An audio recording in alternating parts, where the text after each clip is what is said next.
Chers frères et sœurs, nous sommes reconnaissants de pouvoir vous rendre visite et nous avons prié pour que notre temps ensemble vous bénisse et serve la venue de l'Église en Afrique de l'Ouest. Nous discuterons aujourd'hui de notre plan relatif à l'intégration de l'Afrique de l'Ouest. Mais avant de commencer, examinons le plan de salut de notre Père céleste. Chacun de nous est un fils et une fille d'esprit aimé de parents célestes.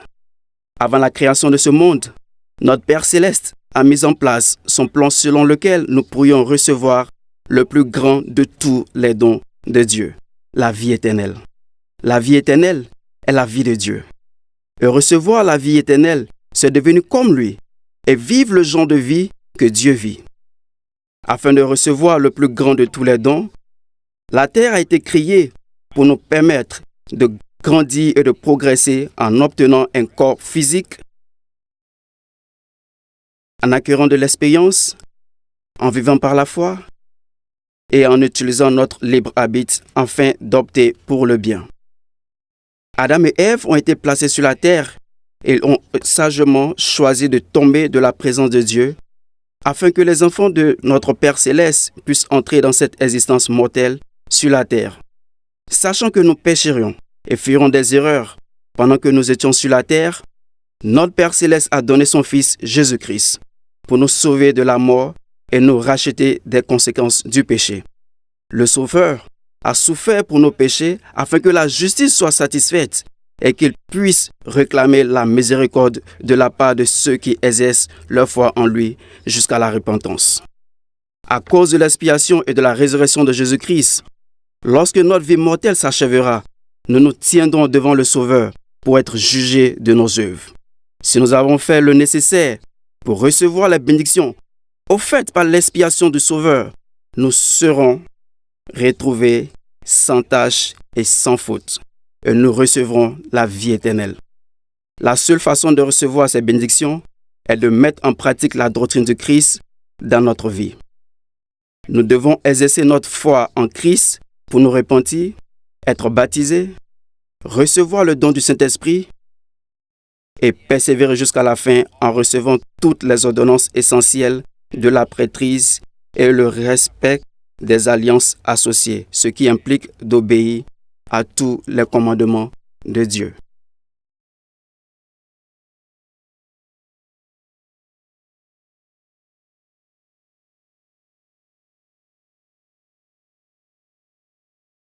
Pour recevoir la vie éternelle, nous devons vivre fidèlement la doctrine du Christ. L'Église de Jésus-Christ des saints des derniers jours a été rétablie de sorte que chacun des enfants de notre Père céleste, vivant et mort, ait pleinement la possibilité de vivre la doctrine du Christ. Chaque membre de l'Église devrait recevoir toutes les ordonnances essentielles de la prêtrise. Une ordonnance est un rite sacré accompli par l'autorité de la prêtrise de Dieu, tel que le baptême et la confirmation. Les ordonnances de la prêtrise sont importantes car ce n'est que par les ordonnances accomplies par l'autorité de la prêtrise que le pouvoir de la divinité se manifeste dans la vie des gens. C'est le pouvoir de rendre des hommes et des femmes pieux et de réaliser ainsi le dessein du plan de salut de notre Père céleste de nous faire devenir comme lui. Le pouvoir de la divinité ne se manifeste dans nos vies seulement si nous respectons les alliances associées aux ordonnances. Une alliance est un accord que nous concluons avec Dieu lorsque nous recevons les ordonnances. Dans l'alliance, nous promettons que nous nous souviendrons de lui toujours et que nous obéirons à ses commandements. Et lui, à son tour, il nous promettra de nous bénir du Saint-Esprit, de la paix, dans cette vie et de la vie éternelle dans le monde à venir. Donc, si nous voulons la puissance et les bénédictions du Seigneur dans le temps et l'éternité, nous devons recevoir toutes les ordonnances essentielles de la prêtrise. Nous devons respecter les alliances qui leur sont associées. Si vous n'avez pas respecté les alliances, vous pouvez vous repentir et recommencer. L'Église a été rétablie pour aider les enfants de Dieu à s'aider à prendre des vérités de l'Évangile, à recevoir toutes les ordonnances essentielles de la prêtrise, à respecter les alliances qui s'y rattachent et à se qualifier pour l'exaltation et la vie éternelle. Pour cette raison, Il est commandé à l'Église du Seigneur de noter le nom de chaque personne qui a reçu les ordonnances afin de pouvoir la rappeler, la nourrir de la bonne parole de Dieu et la maintenir de la bonne façon. Les membres de l'Église promettent à Dieu qu'ils se serviront l'un et l'autre, qu'ils s'aideront une fois baptisés.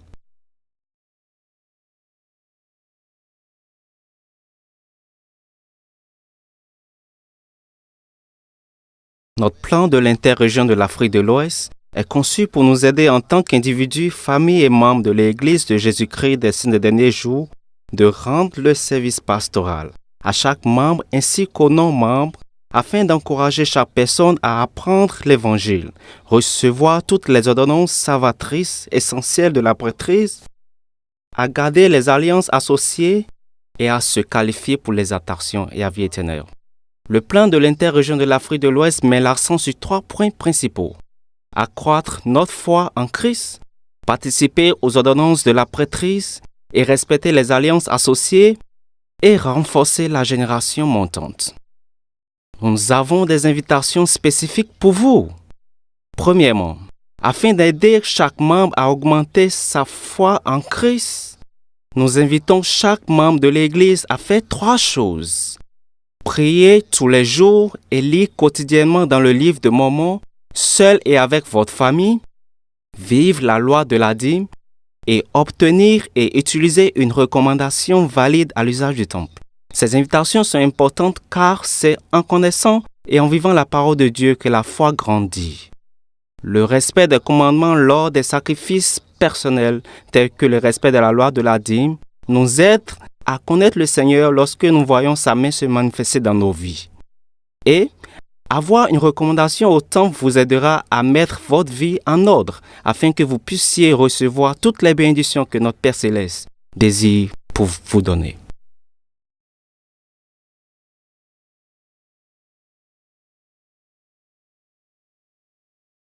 Deuxièmement, afin de recevoir le pouvoir de la piété dont chacun de nous a tant besoin, nous invitons chaque membre à participer personnellement à chaque ordonnance de la prêtrise appropriée et à respecter les alliances qui y sont associées. Par exemple, nous invitons chaque frère à être ordonné à l'office de la prêtrise correspondant à son âge, du diacre de la prêtrise d'Aaron à l'ancien de la prêtrise de Melchisédek. Nous invitons chaque couple marié et chaque famille à se préparer à se rendre au temple pour y être scellés.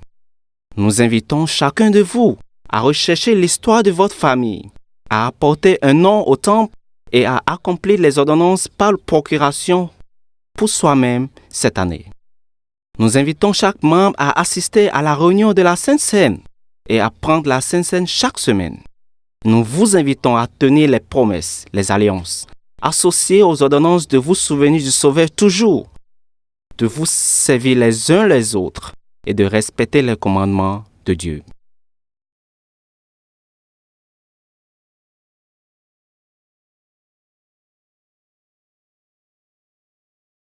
Troisièmement, afin d'espérer un avenir meilleur, nous invitons chaque jeune homme à être digne d'être ordonné à l'office de la prêtrise appropriée, de recevoir la prêtrise de Melchisédek à l'âge approprié, de recevoir les ordonnances du temple, de servir une mission à plein temps et être prêt à devenir un mari et un père juste après le service missionnaire.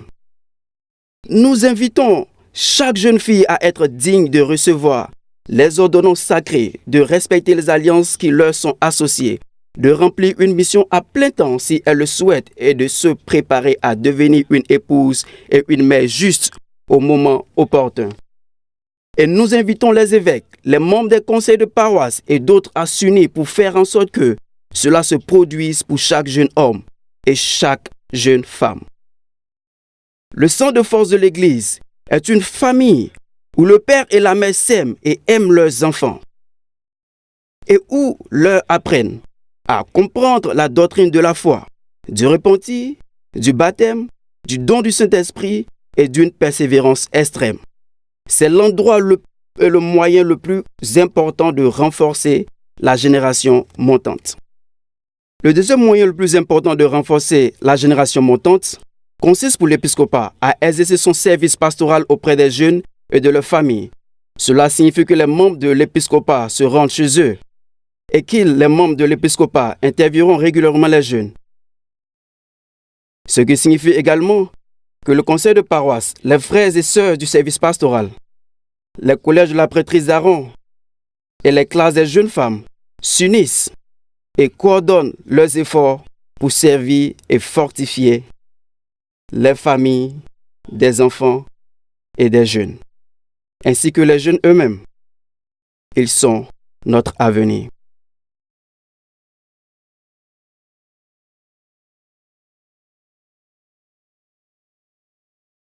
L'une des principales raisons pour lesquelles nous avons l'Église est de nous aider mutuellement à faire en sorte que ces choses se produisent. Quand vous et moi avons été baptisés, nous avons conclu avec Dieu une alliance selon laquelle nous servirons les autres, les réconforter, pleurer avec eux et les servir.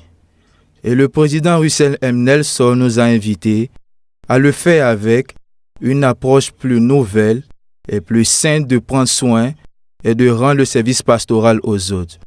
L'une des choses les plus significatives que nous puissions faire pour être servir les uns les autres est de servir ces personnes à recevoir ou à participer aux ordonnances de la prêtrise et à respecter les alliances qui lui sont associées.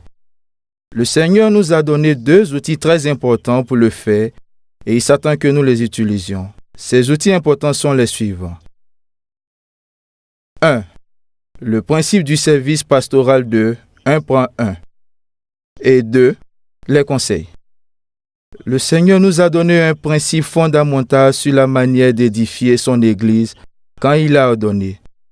Et si quelqu'un d'entre vous est fort dans l'esprit, qu'il amène celui qui est faible, afin qu'il soit édifié en toute humilité, afin qu'il devienne fort aussi. Le Seigneur attend de la part d'une personne forte dans l'esprit qu'elle emmène une autre personne avec elle sur le droit chemin. C'est comme ça que l'Église est édifiée. Nous vous invitons donc à exercer un service pastoral envers une autre personne et à l'emmener avec vous pour qu'elle reçoive toutes les ordonnances essentielles de la prêtrise et que vous l'aidiez à respecter les alliances qui lui sont associées. Par exemple, amener une autre personne à être baptisée si elle n'est pas encore membre. Ou amener une autre personne avec vous à la réunion de Sainte-Seine. Ou amener quelqu'un avec vous pour participer aux ordonnances du temple. Ou alors, prenez le nom d'un membre de votre famille décédé au temple pour accomplir les ordonnances par procuration pour lui. Si nous appliquons le principe du service pastoral à une personne, 1.1, nous serons abondamment bénis par le Seigneur. Nous deviendrons la belle Sion que nous chantons, un peuple d'un cœur et d'un esprit sans l'épreuve parmi nous. Dans l'Église, nous avons des conseils.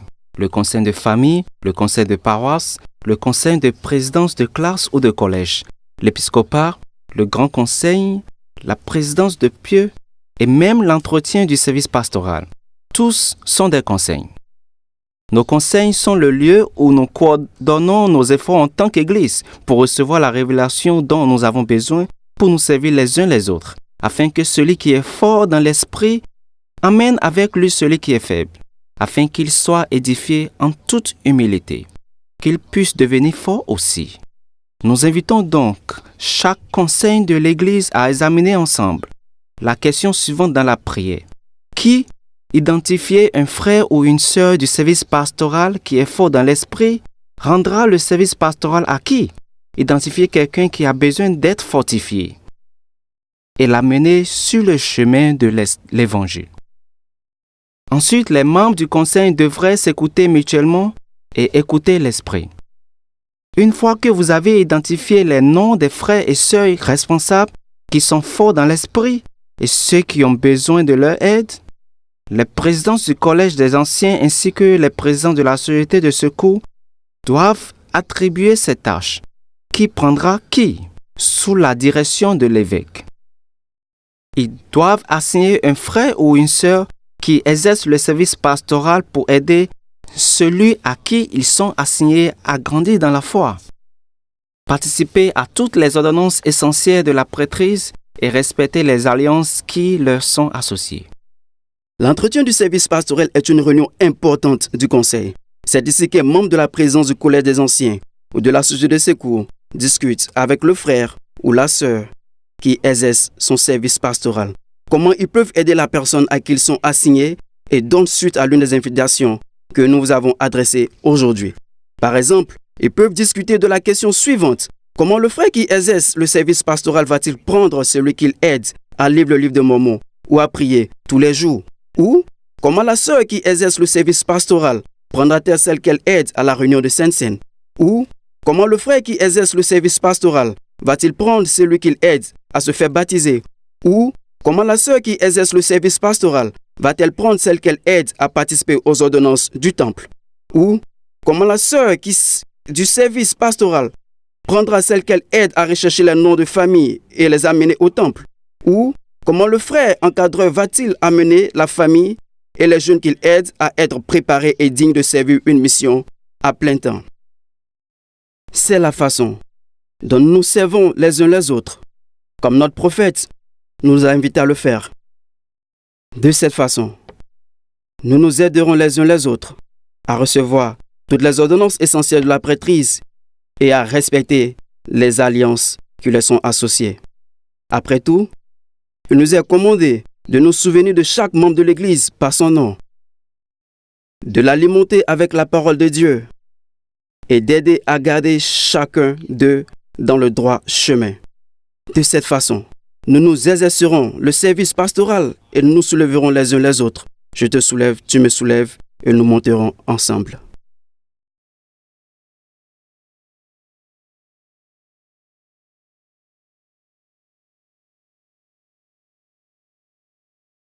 Tout au long de sa vie, le Sauveur nous a montré comment rendre le service pastoral et lui amener une autre personne. À la fin de son premier jour avec les Néphites, le Sauveur leur a dit qu'il devait partir. Il ne voulait pas qu'ils partent et il pleurait parce qu'il voulait faire l'expérience de son contact guérisseur. Alors il a dit, « Avez-vous des malades parmi vous? Amenez-les ici. » Veuillez noter qu'il ne leur a pas demandé d'aller et d'inviter un autre à venir. Ni les a-t-il demandé d'aller rendre visite et ensuite rendre compte de la visite. Non! Le libellé clair de son doux et merveilleux commandement consistait à amener-les ici. Il a poursuivi. Avez-vous des boiteux, des aveugles, des estropiés ou des mutilés, des lépreux ou des personnes fanées, sourds ou affligés de quelque manière que ce soit? Amenez-les ici, et je les guérirai. Il arriva que toute la multitude partit avec les malades et les affligés, les boiteux et les aveugles, et avec les muets, et avec tous ceux qui étaient affligés de quelque manière que ce soit. Et il les guérit, tout comme il lui était présenté. Et il fit tout, qu'ils fussent guéris ou entiers, se prosternèrent à ses pieds et l'adoraient. Une grande vérité est enseignée ici. Les saints et les infirmes se sont tous deux retrouvés aux pieds du Sauveur. C'est ce que le Seigneur et notre prophète vivant veulent que nous fassions. Connaître le Sauveur. En amenant une autre personne au Christ, nous nous rapprocherons tous deux de lui et nous parviendrons à le connaître. Certaines des invitations que nous avons lancées sont des choses que vous pouvez faire vous-même ou avec votre famille. Vous ne pouvez faire d'autres choses que si vous rendez un service pastoral auprès d'une autre personne et que vous l'amenez avec vous pour faire ce que nous vous avons invité à faire. Rappelez-vous, nous ne devrons pas seulement parler de ces choses, nous devons les faire. Pour tous les membres de l'Église en Afrique de l'Ouest, nous avons préparé cette carte pour vous aider à vous rappeler de ce dont nous avons discuté aujourd'hui.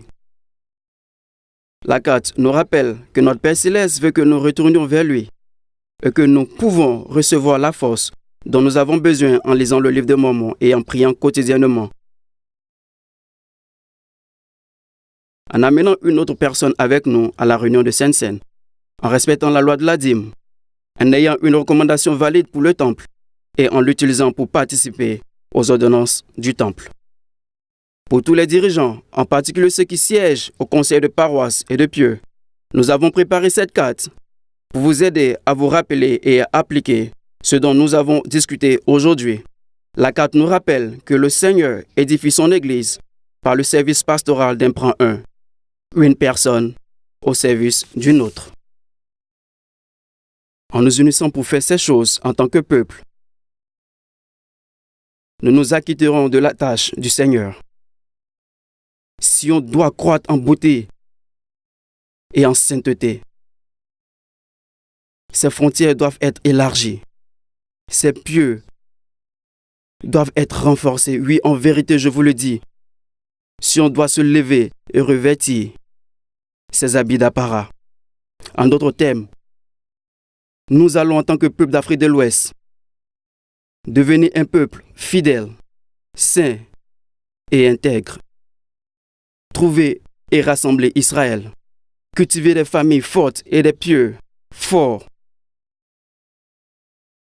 qui constitueront la défense promise et un refuge contre la tempête. Et placer les ordonnances du temple et les alliances associées au centre de nos vies. Cela nous permettra d'être bénis de Dieu et toutes les manières. Nous allons produire comme un arbre très fécond qui est planté dans une terre fertile, près d'un cours d'eau pur qui donne beaucoup de fruits précieux.